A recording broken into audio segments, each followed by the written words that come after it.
रामेश्वरं सच्चिदानन्दरूपम्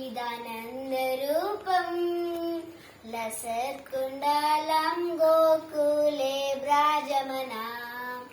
यशोदाभियो लोकलाघवमानम् परामृष्टमत्यन्तातो धृतगोप्याम् रुदन्तं मुहुर्नेत्रयुग्नं व्रजन्तम्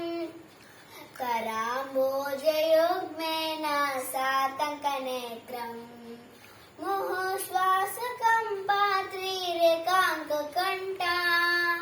स्थिताग्रैव दामोदरं भक्तिभग्नम् इति तिक्स्वलीलाभिरानन्दकुण्डे स्वघोषं निमज्जन्तम् आख्यापयन्तम् तदीयेषु तज्ञेषु भक्त्यैदितद्वम् पुनः प्रेमतस्तं शतावृत्ति वन्दे वरं देवमोक्षं न मोक्षं वदिं वा न चान्यं वृणेऽहं वारिषादपिह इदन्तेव पूर्णात् गोपालबालम् सदा मी नमस्यामि रस्ताङ्कि मन्ये इदन्ते मुकाम्बोजा अत्यन्तनीले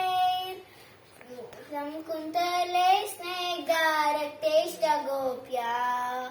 मुहुश्चुम्बितं बिम्बार्तादरं मे मनस्याभिरास्तालं लक्षलाभै नमो देव दामोदर अनन्त विष्णु प्रसीद प्रभु दुःख जलातिमग्नम्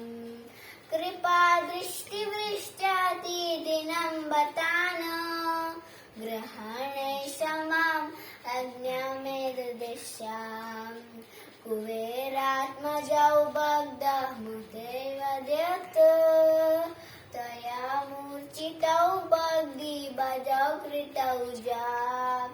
तदा प्रेम भक्तिं सातमे प्रयच्छ नमो हरे ग्रहो मेस्ति दामोदरीया